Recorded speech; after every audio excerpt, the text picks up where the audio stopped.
5ই August ছাত্র গণ অভ্যুত্থানের মধ্য দিয়ে দেশ হয়েছে মুক্ত। আমরা হয়েছি স্বাধীন। কারণ দেশ ছিল বাকরুদ্ধ অবস্থায়। স্বাধীনভাবে কেউ কথা বলতে পারেনি। কোনো মানুষের ছিল না স্বাধীনতা। সবাই ছিল পরাধীন। স্বৈরশাসক অগণতান্ত্রিক সরকারের বিরুদ্ধে এরকম আকাশচুম্বী অভিযোগের কথাগুলো আরকে নিউজের ক্যামেরায় তুলে ধরেন তৃণমূল স্থানীয় বিএনপির নেতা, সমর্থক ও ছাত্র আন্দোলনের এক সমন্বয়কারী। এই যে ছাত্রদের নিয়ে যে আন্দোলনটা হলো, এটা কোনো দলের পক্ষে সম্ভব না, কোনো ব্যক্তির পক্ষে সম্ভব ছিল না।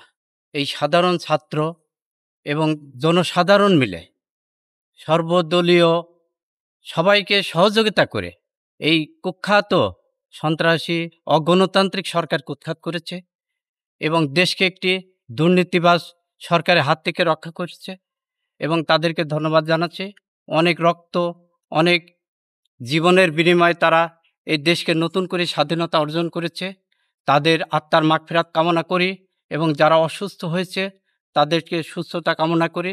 তারা দ্রুত যেন উন্মুক্তভাবে ঘুরে বেড়াতে পারে এবং আগামী দিনের সুন্দর একটি দেশকে গঠন করতে হলে, সুন্দর দেশকে তৈরি করতে হলে এই সাধারণ ছাত্র সমাজ লাগবে।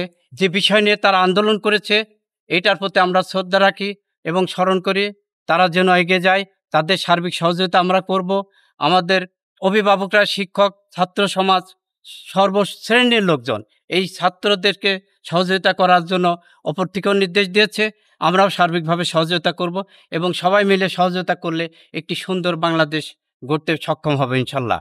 এবং এই ছাত্ররাই কোনো দুর্নীতিবাজকে, কাউকে আমার বিশ্বাস তারা বাংলার মাটিতে যেন আর নতুন করে তৈরি হতে না দেয় এবং তারা আপ্রাণ চেষ্টাও করে যাচ্ছে এবং আমরাও তাদেরকে পাশে আছি, তাদেরকে সহযোগিতা করব ইনশাল্লাহ, যাতে কোনো দুর্নীতিবাজ তারা বাংলাদেশে শিকড় গেড়ে বসতে না পারে, কোনো প্রতিষ্ঠানকে কোনো দুর্নীতির করতে না পারে, এই বাংলাদেশের অর্থনৈতিক অবস্থা যেন তারা লুটপাট করতে না পারে এবং বিদেশে যাতে তারা টাকা পাচার না করতে পারে, এই বিষয় নিয়ে ছাত্ররা জেগে উঠেছে এবং অত্যন্ত সচেতন আছে এবং আমরা তাদের পাশে আছি এবং সহযোগিতা করবো ইনশাল্লাহ। আমি কি বলবো, আমি ছোট থেকেই বিএনপিকে সমর্থন করি এবং ভালোবাসি। এখন আমার ছোট্ট জ্ঞানে আমি যেটা মনে করি, ইতিপূর্বে যা ঘটে গেছে, যে সরকারের এর আগে পূর্বে বিএনপিও ছিল, আওয়ামী লীগ ছিল, এই সরকারের দেশ চালিয়েছে, তারা প্রত্যেকটা বিষয়েই ব্যর্থতার পরিচয় দিয়েছে।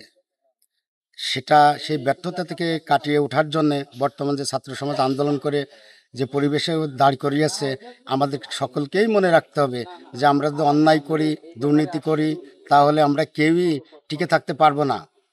এখন আমিও এটাই বলতে চাই, এক কথা এক সুরে সুর মেলাতে চাই যে আমরা এমন একটা সমাজ, এমন একটা দেশ গড়তে চাই যেখানে শুধু মানুষের মধ্যে প্রেমই থাকবে, ভালোবাসা থাকবে, থাকবে না দ্বন্দ্ব দ্বিধা। যেখানে মানুষের ঘরবাড়ি পুরানো হচ্ছে, মানুষের ঘরবাড়ি ভাঙা হচ্ছে, এগুলো হবে না। শুধু আমরা শান্তি নিয়ে আমাদের সোনার বাংলা গড়ব, এটাই আমার প্রত্যাশা, এটাই আমার আশা। এই দেশে ছাত্ররা আর অনৈতিক কোনো কিছু হতে দিবে না। এখন আমাদের কলেজ নিয়ে আমি বলি, আমাদের কলেজে এতদিন যা হয়েছে, কলেজে দুর্নীতি অনেক কিছু হয়েছে কলেজে, আমরা নিজেরাই দেখছি। আমি কলেজে পড়ে গেছি, কলেজে কোনো দিন আমার দেখছি আমার পাশের একজন ভাই, তার দেখাচ্ছে বেতন দেওয়ার সামর্থ্য নাই, কিন্তু তাকে বেতন দিয়ে পড়তে হয়েছে। কিন্তু দেখা যাচ্ছে অনেক বড়লোক ঘরের ছেলে, তারা তাদের কলেজে পড়াশোনা করতে টাকা লাগে না। হ্যাঁ, এটা দেখা কথা, এটা আমার নিজের দেখা কথা। এখন সেইখান থেকে আমি বলতে চাই যে কলেজে যতদিন যা হয়েছে, তো এখন থেকে আমরা আর এরকম কোনো কিছু হতে দিব না। তো আমরা এই যে আজকে সকালে কলেজের স্টুডেন্টরা আমরা সাথে ছিলাম, তো তারা এই যে প্রিন্সিপাল কেয়ার রুমে তারা ঢুকতে দিবে না, তারা চায় প্রিন্সিপালের পদত্যাগ। তো তারা এই কারণে কলেজে গেটে আজকে তালা দিয়ে দিয়েছে। এরকম কোনো কিছু আমরা হতে দিব না বলেই তো এত আন্দোলন, এত কিছুর পরেও যদি সেইটাই হয়, তাহলে তো আমাদের আওয়ামী লীগ সরকারের পতনের কোনো দরকার ছিল না। তাহলে তো তারাই ঠিক ছিল। তো আমরা যদি সেই কাজটাই করি তাহলে তো তারাই ঠিক ছিল, আমাদের কি প্রয়োজন? তো আমরা চাই না দেশে আর কোনো এরকম কিছু ঘটুক। যেই ক্ষমতায় আসুক, যেই আসুক, আমি সাধারণ শিক্ষার্থী হিসেবে বলতে চাই, তারা যেন আর সেম ভুল আর না করে, তারা যেন দেশটাকে এবার সুন্দরভাবে পরিচালনা করে।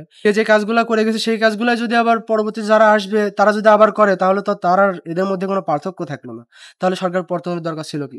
শেখ হাসিনা তো যথেষ্ট করছিল, তাহলে শেখ হাসিনার পতনের দরকার ছিল কি? কোনো দরকার ছিল না তো।